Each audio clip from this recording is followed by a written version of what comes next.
The Special Action and Intelligence Committee for Transportation or SAICT caught a woman wearing a Philippine Army uniform while driving a private vehicle. Raya Nasino reports.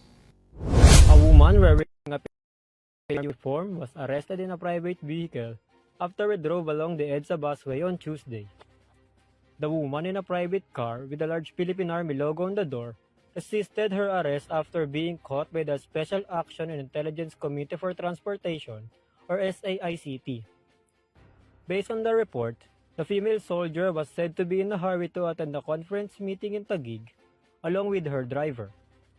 Discussion took a long time after the woman got angry because she didn't want to present the ORCR and had the courage to bribe the police enforcer.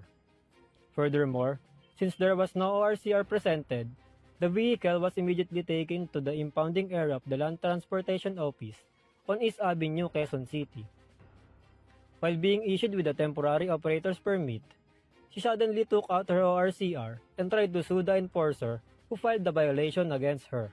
The female owner of the vehicle was charged with using an unregistered motor vehicle and disregarding traffic signs. As of now, the Philippine Army has not yet said whether the arrested woman is related to their platoon. This is Ryan Nasino for EuroTV News.